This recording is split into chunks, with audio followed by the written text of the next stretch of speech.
Good morning and welcome to Morning Coffee with Brigid. I'm Brigid Burke and it is now the 27th of July 2024. And another beautiful, crisp, cool morning. I keep fluctuating between, good morning Alex.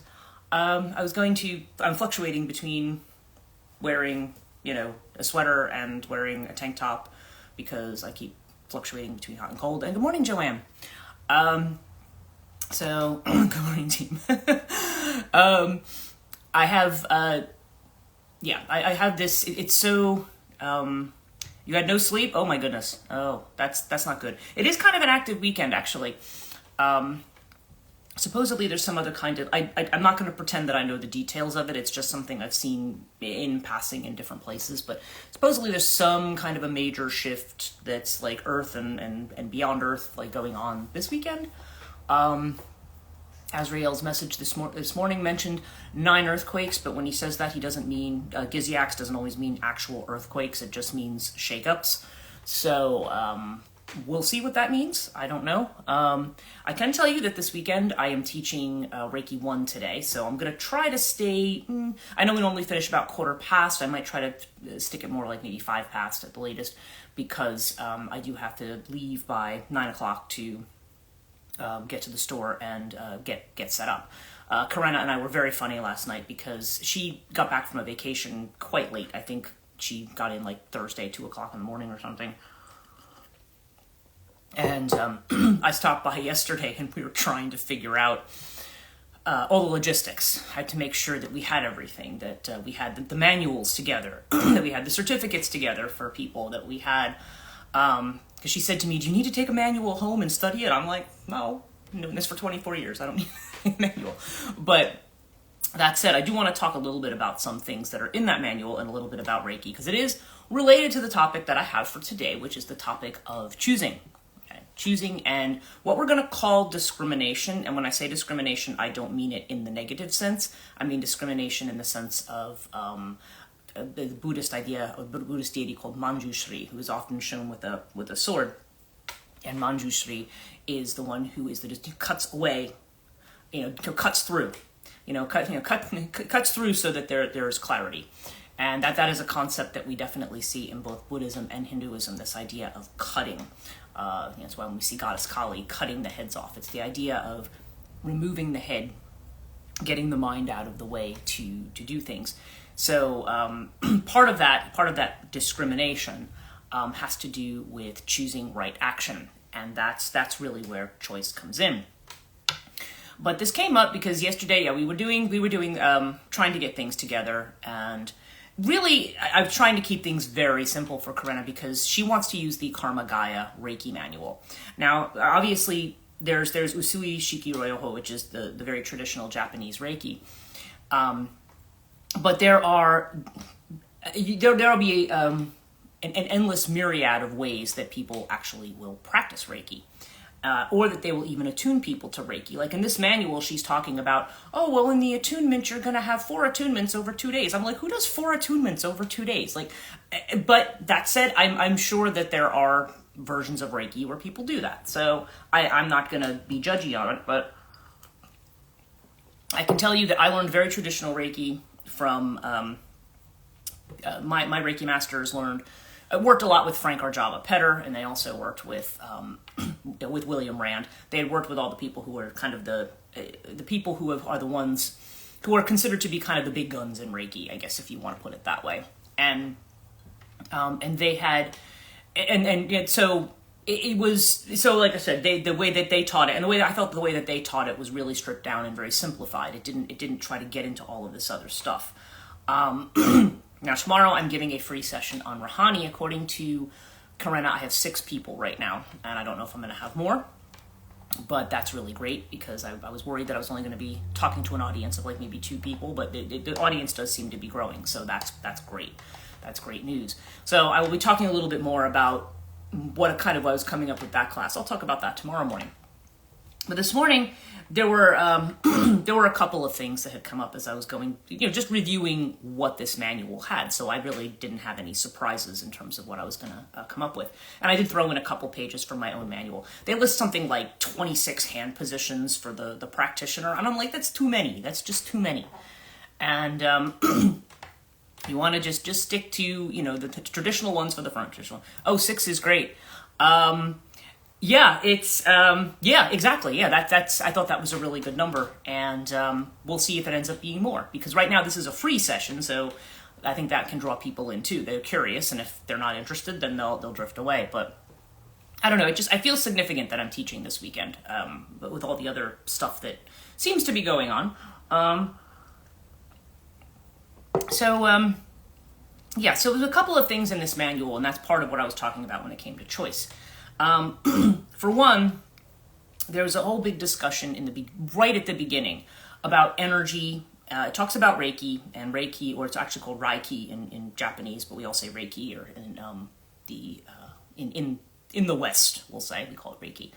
And there was a whole big to-do right there about all the things that are going to sap you of your energy that you should not engage in. So you should not eat any heavy foods. You should not drink alcohol. You should not take drugs. You should not do all of these things. All these things will take your energy away. And I already have a problem with that out of the gate, because that implies that Reiki has something to do with your energy, and it doesn't. Reiki is something that passes through you. It has absolutely nothing to do with you. I've had Reiki clients over the years, you know, like who will say things, for example, they'll say, oh, I had a back problem for years, and after doing Reiki with you, my back problem went away. You know, you're just so great at Reiki. And I'm like, I'm super glad your back problem has gone away. It has absolutely nothing to do with me. I've done distance Reiki for people who've been in, you know, I've gotten emergency calls that, you know, like so-and-so's in the hospital. They're probably, you know, they don't think that they've taken a bad turn. They don't think this person's going to make it. Can you send some Reiki? So I drop everything. And by the way, it could have been after I was out for a nice dinner with somebody where I've had a few glasses of wine, etc. And I do the Reiki, and then I get a call the next morning. Wow, not only are they improved, but they're going home today. Who knew, right? So, and people will always say that, oh, it's you know, I'm like, no, it's not me. I didn't do it. It goes through, it passes through you. And it becomes a problem if people get into Reiki and think that this is their energy and that they're doing it. Part of the reason Reiki is such a great technique is because it passes through you. It's not, and as it passes through you, like a lot of good energy, a lot of these channeled energy techniques, you get a treatment while you give one. Another example I like to give to people is when I was in London in 2009, and I remember there was some really nasty virus going around. This, of course, was way before COVID. But whatever it was like a flu-type bug, and I caught it. And it was cold where I was. I was staying in a boutique hotel in Paddington, something I'll never recommend anybody ever do. But it was New Year's Day, and they didn't have staff in for breakfast or anything.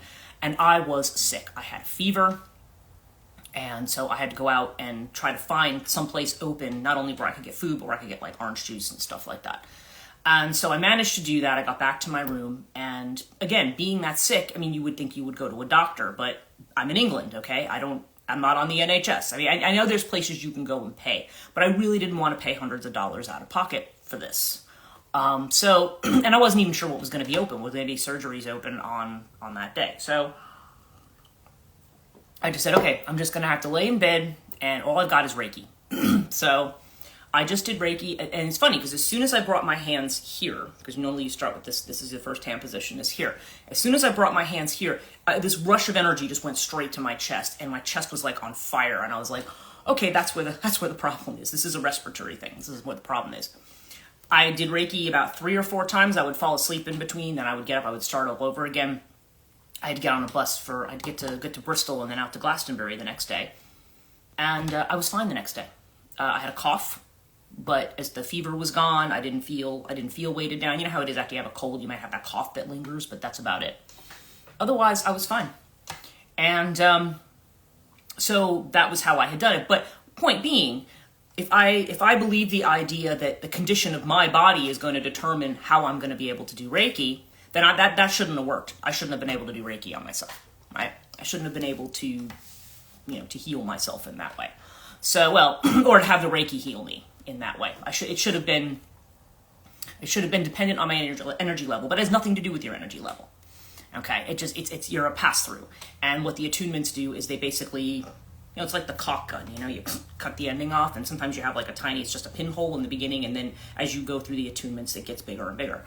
So more and more can come out. So, yeah. So anyway, so that was the first thing I had an issue with, and I think it's because there's a big obsession in a lot of these places with purity. The idea that we all must be pure, we must have clean eating, we must be organic, we must be this, we must be that, and I mean, look, if somebody feels good doing that, I'm not slagging anybody who does that. I mean, if you say, no, I only eat organic, I only like pure foods, I only like this, fine. Everybody does what works for them. What I'm saying is that is not an ultimatum for everybody, and that's not an absolute truth.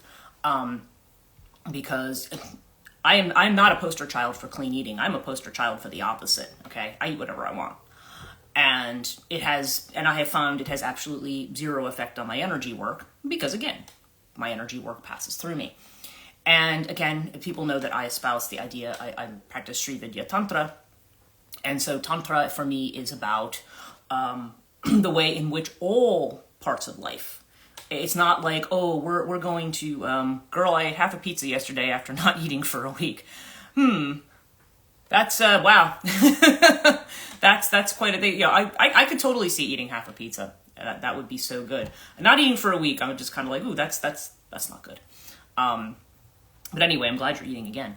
But I'm not a person who, I feel like, we have these things and they're there to be enjoyed. Like anything, too much of something can make us not feel well. All right. But I'm also not an idea that everything has to be purified, because there's a whole, that's actually probably a whole separate discussion. There's a whole lot that goes on with the idea. Oh, you had a bug that was horrible. Oh God. Yeah. Hope that means you're feeling better now. So in any case, that was one of my first things with it, was just the whole idea of, if you want to practice Reiki, you must live this kind of lifestyle. And I'm like, no, you don't. You don't have to live any kind of lifestyle, because Reiki has nothing to do with you. Okay, so that's number one. Number two, there's a long discussion in there of the Reiki principles. Now, when I learned the Reiki principles, I mean, yes, they were all mentioned, and we had a short discussion on them. I went to the river yesterday. Oh boy. So anyway, but I mean, that's actually good from the point of view of you feeling better. Okay, Reiki principles. Let me tell you what they are. If you haven't taken Reiki, I don't think anybody here, well, no, there is at least one person who will usually join us who has done Reiki 1 and 2 with me. But the Reiki principles are, just for today, do not anger. And these are translated from the Japanese, so it could be a little inflection there. Just for today, do not worry. Honor your parents, teachers, and elders. Earn your living honestly, and show gratitude to every living thing. Okay, it's all pretty nice, pretty standard stuff, right? All makes sense. Certainly, if we just go to the bottom half of that list, honor your parents, teachers, and elders. Again, there's this idea of having respect for tradition, having respect for what's come before, and what's what is the wisdom of the past, not kind of coming in new and thinking that that we don't need to respect the past. But at the same time, I mean, obviously there can be certain things about tradition too. Just because something traditional doesn't mean you need to keep doing it. But and that is a very typical. It's actually certainly very typical, like very Confucius idea. For example, it's the idea that the family and the role of the family, and of course also you have things like the Shinto religion where there's the veneration of ancestors and things like that. So yeah, so the idea of honoring parents from that perspective, and that makes sense. Earning your living honestly, yeah. In other words, don't be ripping people off, don't be greedy, don't be again, all good sensible stuff. And show gratitude to every living thing. Yeah, I mean, seeing life with gratitude, it's kind of like when I say looking at things with a point of view of adventure, rather than looking at it from the perspective of, everything is terrible, or I'm afraid of everything. Have gratitude for, look at what you do have going for you, and have gratitude for that.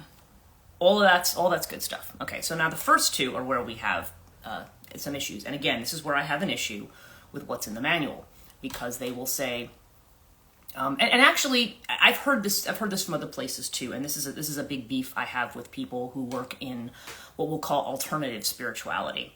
And they say, well, yes, you can choose not to be angry and you can choose not to worry about something.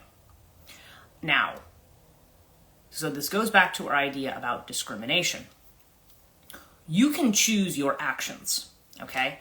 If I'm driving and somebody cuts me off and flips me the bird for whatever reason, I can choose to, I can choose to say, okay, that person's a jerk, they can just go away.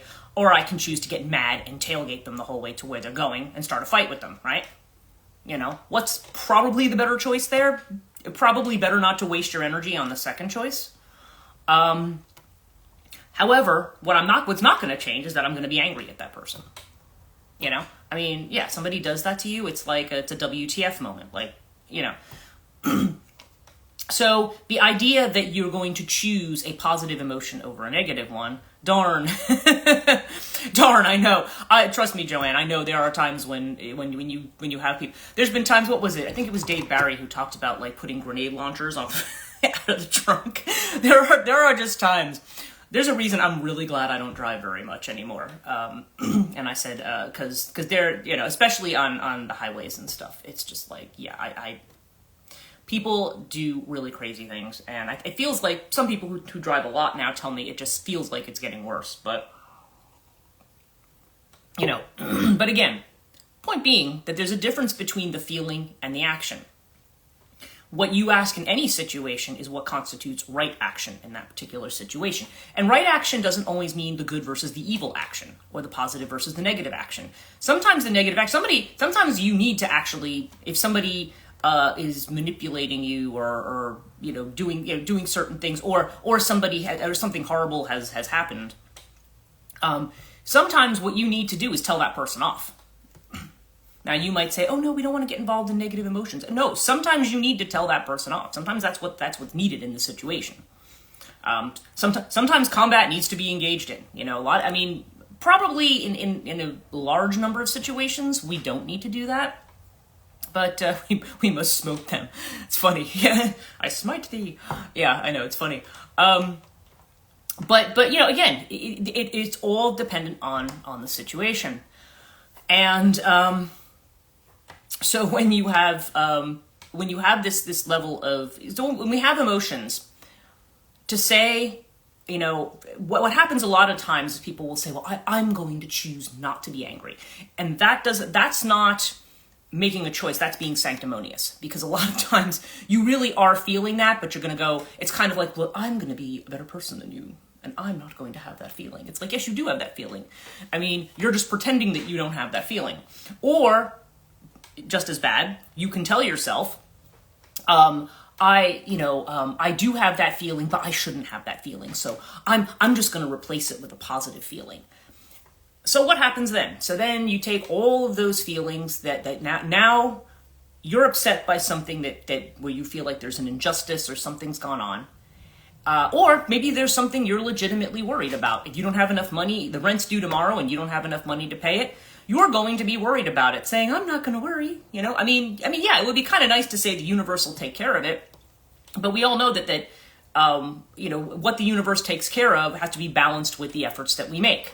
And the decisions that we make. What constitutes right action?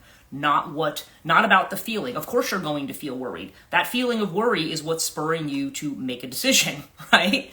We don't want to start saying that all of these things, that we shouldn't have these things. And even when this was explained to me back in the year 2000 when I took this class, it was just kind of like, we don't, the way with the Reiki masters I worked under, they said, you don't want to hang on to these things.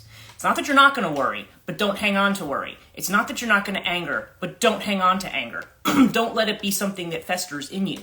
But the thing is, you still have to allow yourself to feel those things, because if you don't, then you just stuff them down. You stuff them down, you repress them, and then what it becomes, then they become a real problem, because now you can't see them.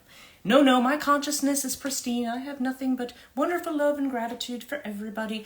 And then in the meantime, oh, that person over there is like this, but not me. I'm full of this. No, that's you. You're seeing the reflection of you. You're seeing that part of you that you've stuffed back here. Right, because when they're repressed, they can be a whole other beast. 100%, yes. And that's where projection comes in.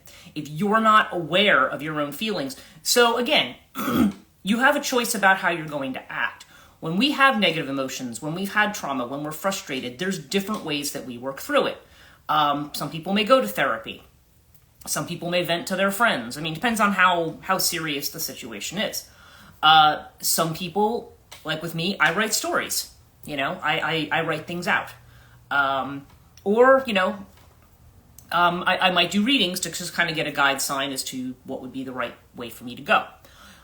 There's just different things there's different ways that you can manage it, but the actual anger itself, I remember years ago, this is a long time ago now, I want to say this is 16 years ago, I broke up with this guy who had been, he always carried a torch for this friend of mine, and even though like there was no like cheating going on, basically, and this person also never would have dated the guy that I had been dating, but when I realized, when he kind of admitted that, you know, he was still kind of, and he was still like almost trying to court this person while he was going out with me. Court's a really dated word, right? But trying to get with this person. I was really, toxic positivity is a real thing. Yes, it is. And as is spiritual bypassing. And I remember I was so angry, and I remember her saying to me, well, don't be angry at him because he's just stupid. And I looked at her and I said, I will be angry at him until I'm not. Now, does that mean I'm going to go attack him, that I'm going to post things on Facebook, that I'm going to go key his car? No, I'm not going to do any of that stuff. But I'm going to be angry until I'm ready to reach the point of forgiveness. Now, the point of forgiveness, which I did reach eventually, and he's somebody I don't talk to anymore, but I just kind of was like, you know what? At some point, I'm ready to let the anger go. But for a while, you're going to have it. And to say to yourself, oh no, anger's not a nice feeling and an emotion, so I shouldn't have it. Part of having an open heart means you acknowledge all of your feelings, not just the ones you like. Okay, so that's my problem. Can you choose your actions? Yes. You can choose your response to your feelings. That's where you want to make a responsible decision about how you act. You cannot choose how you feel. And I think, and I deal with this with a lot of clients where people feel that they don't have permission to have negative feelings. How many times have you said, I feel terrible saying this, but this is what I think?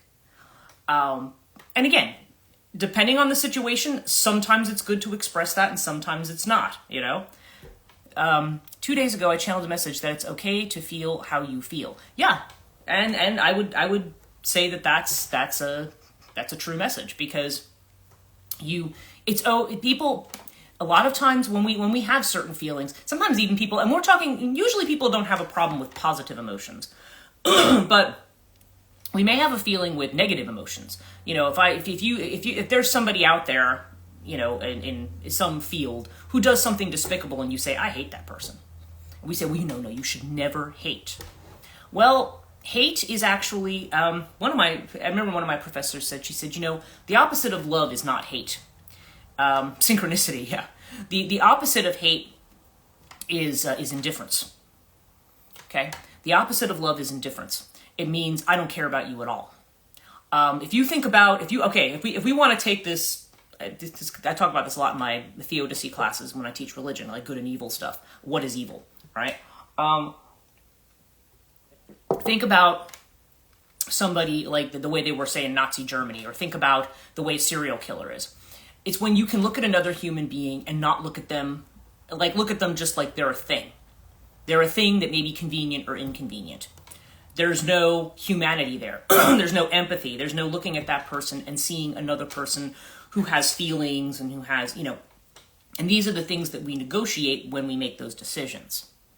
Okay, you know, is it, now you could take the position, because a lot of times when people lash out at us, it's because they're experiencing some kind of hurt. When they embrace a point of view that's very negative towards people, it's because there's some kind of a wound. That's the wall, that's the barrier that's up. It's like,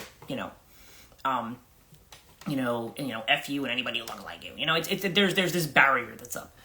And trying to open the heart space has to do with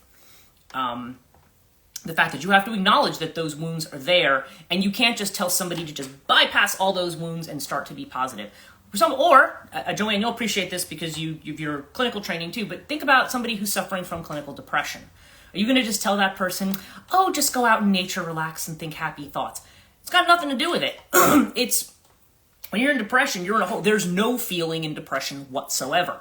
When I talk with depressed people, it's not that they feel happy. It's not even that they feel sad. They feel nothing. They're not motivated to do anything. They don't want to do anything. It's not, there's this idea of choosing emotion. Your emotions are your emotions, and your emotions, if you're a depressed person, an emotion like rage or hate would be a valuable thing because it would be a feeling as opposed to having no feeling. Having no feeling is when you have the problem. Detachment is not the same as having no feeling. Detachment means you allow things to flow through you. You don't hang on to them. Okay? So yeah, you may have a moment of being angry at somebody, but you don't let that ruin your day. You know, now sometimes it does anyway, but that's part of the practice. That's part of the practice of grounding, centering, mindfulness, things like that. It's because, not that you're trying to say, okay, I'm not going to have that thought. You let the thought flow through. You let the feeling flow. If you try to stop the feeling, it's going to get stuck in a place where it's going to do some damage. So yeah. So anyway, that's my, it's not a choice. No, you're right. It's not a choice. None of that is a choice. And that's actually a broader problem with mental illness, because a lot of people act like people who have certain things, that it's that somehow it's their fault, and that they have the just by thinking about it differently, they can make it different. You can't. And that's why I want to say to people, look, the first thing you know when you work with me is you have permission to feel however you're going to feel it. Yeah, you acknowledge it and you release it, or if you're like in the Rahani case, you transmute it. You transmute it into something. It's the alchemy, you know. You take the shit and you turn it into gold. You know, you can transmute it too. And because, like I said, just coming from my perspective, I look at it as and letting it go, certainly in the sense of, you know, and certainly yielding control over something. You just say, you know what, I can't control the way other people are going to act. I can't control what other people's wounds are, what they're feeling. If I'm in their line of fire, then, ultimately, as long as somebody's not literally shooting at you or something, I mean, it's just like, that's going to be the way of the world. People are always going to wound each other. And so that's where the detachment comes in, is where you kind of, and again, I don't mean like, sometimes people look at it as pity. Now, pity's also, I'm not a fan of pity either. It's not that you pity, because then you're crying, because that's back to saying, I'm a better person than you. It's like, no, we're all of us are great people, and all of us have our flaws. We're all kind of on that playing field, and sometimes we're going to say all the right things. Other times we're going to make mistakes and screw up, and we just have to acknowledge that we're capable of screwing up and other people are capable of screwing up. But that's not going to stop you from feeling the feeling that you're going to feel. And you have to feel it, because then that way you can move past it. You can forgive it. The other thing too is that eventually what happens with anger turned inwards is that can turn into depression, because you're not allowed to hate anybody else. Now you're just going to hate yourself. So yeah, like Alex said, that's a whole different beast. No, it's holistic, body, mind, spirit. Well, I mean, all of those things have to be in alignment, right? But all of those are going to contain both good and bad elements, right? But all of us, and that's going to include things that are, that we like. Those are going to be the things about us that we like. And there's also going to include the things about us that are in shadow, the things that we think we should not be. And yeah, again, when it comes to our interactions with other people, yeah, absolutely. When things are in shadow, you need to, part of the problem is that we don't acknowledge what's in shadow. We hate ourselves for what's in shadow. And I just feel like the way that it was expressed there, that's what really kind of triggered this for me. Alignment takes work. Yes, it does. And that is not always an easy thing to do. That's the hardest thing, because we are still caught in thought patterns about that kind of stuff. I was reading something last night actually about the violet flame. So my question for you, Brigid, did you rework the workbooks for the Reiki class? Being it's not a class that's being taught, I'm teaching it, I'm teaching this there. What I'm going to be doing when I teach the class is as we go over those sections, that's what I'm telling you here is what I'm going to be telling them there.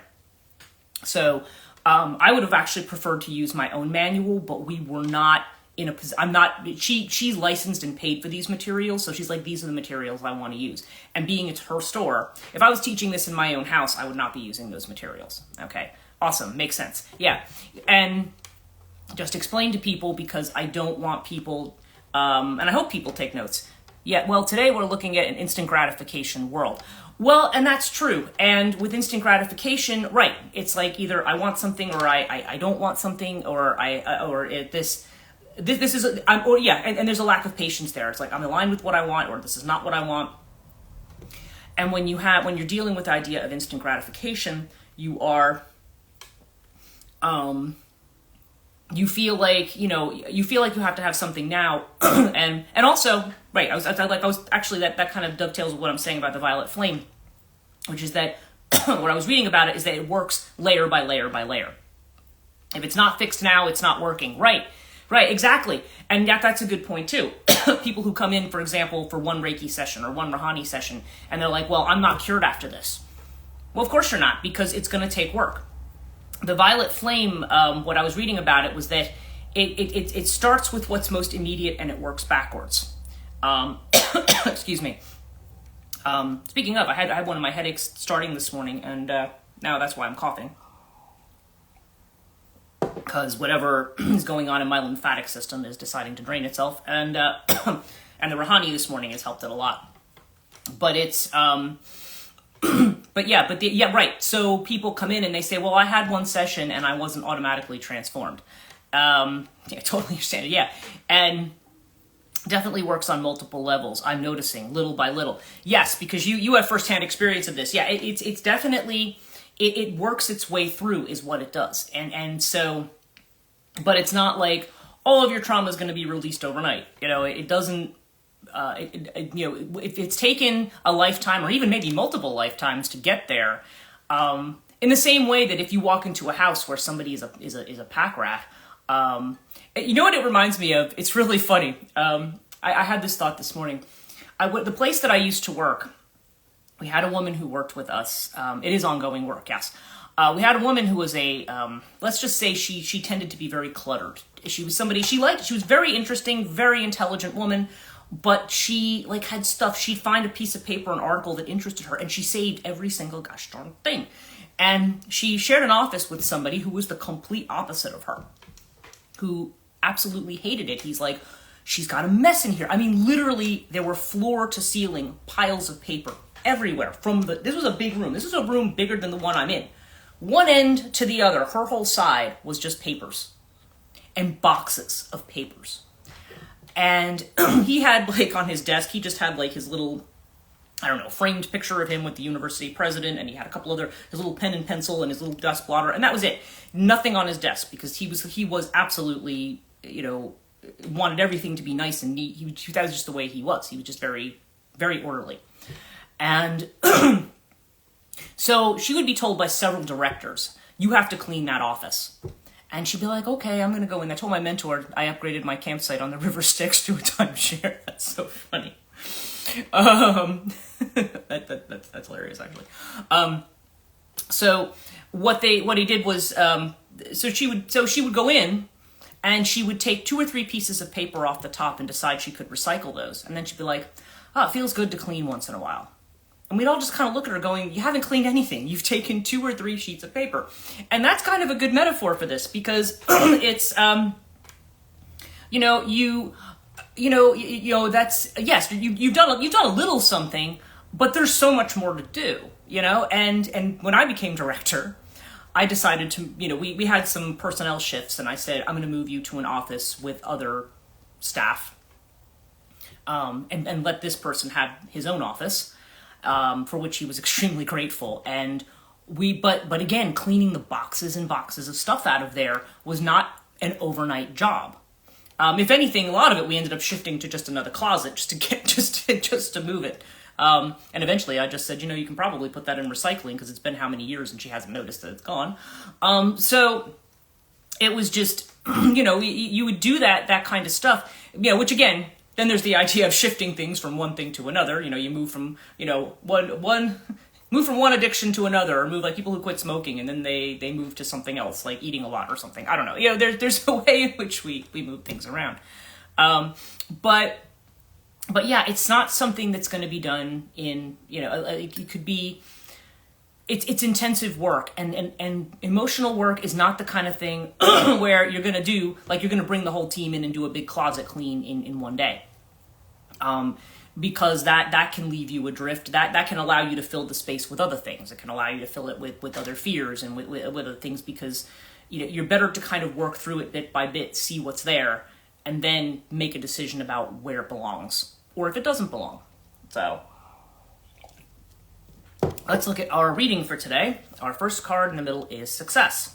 Okay, so there's Six of Wands energy. So riding the tiger. So this is good. This definitely suggests people being in a moment of accomplishment, a moment of where you can feel proud, where you feel like you are you are doing the right thing, or at least that you have accomplished a thing. Now, what I think is interesting about that showing up in this context is the fact that we are going to have multiple, just as we deal with multiple wounds and multiple difficulties, we also have multiple victories. So we may go through, say, and do a session, and we've tackled this thing, this one thing, whatever it is in our life, we've tackled it, and we can feel like, okay, I've succeeded, I've tackled that thing. Of course, there's going to be more things, and that's really the point of the Six of Wands. There's going to be more things. It's not just going to be the one thing. And the internal feeling of which we're unaware is the Guilt card. Okay, this is the Eight of Swords, and again, this is the way in which our head gets involved, or our sense of control, or like Joanne says about your sense of instant gratification. And we think, okay, we kind of get stuck in a certain mindset, and this manifests as guilt, okay? And also, okay, just to the point of anger and worry and things like that, yeah, I feel like the real problem here is guilt. It's not so much that you get angry or that you get worried, but that you feel guilty that you are angry or that you're worried. And when you hold on to that guilt, all you do is spiral down into that feeling, and then you may also double down on that feeling, because we may also feel, if we've been wounded by somebody and we're not allowed to be annoyed, or we're not allowed to to have a certain feeling about it or anything, and we just suck it in, then your resentment towards somebody can fester. Guilt and shame, yeah, absolutely, and it can fester, and that can be a problem. So it's better to be, now you may or may not end up expressing the way you feel to a particular person. You may, depends. It all depends on the situation. But the idea that you hang on to it and feel bad for feeling that way, even if you make a mistake, even if you're angry at a person and then you find out it's a misunderstanding, well, then you let go of the anger, and that's all there is to it. Still, the thing that happened in the moment upset you, and that's valid, okay? But we hang on to stuff, okay?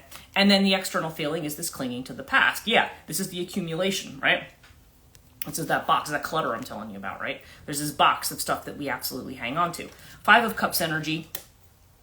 Familiar, obviously, if you're familiar with the Rider-Waite version, it's the person who's wearing a dark cloak. We're not really sure if the person's male or female, but looking over at the three spilled cups while two are standing behind them, and there's a bridge going over to another place. But the person is only focused on the cups. I almost feel like it's another version of the Four of Cups, which the Four of Cups is where someone's sitting there and they have all these upright cups in front of them, but none of them really sat, and one being held out to them on the side that they're not even looking at. So this is almost like another thing. Now those three cups that were in the Four of Cups are spilled, and now you're standing mourning those four cups like, oh, that's that guilt. It's just kind of like, well, I should have done something different with this, or I should have done this, or I should have done that. And so rather than recognizing, saying, okay, well, those cups are spilled, but there's still two standing. And if you turn around and look at this differently, there's also a bridge across to a new place. So, but we're in that moment. So clinging to the past is the way in which we need to get rid of these kinds of thoughts, right? Then we have the Healing card. Okay, so this is the advice. Okay.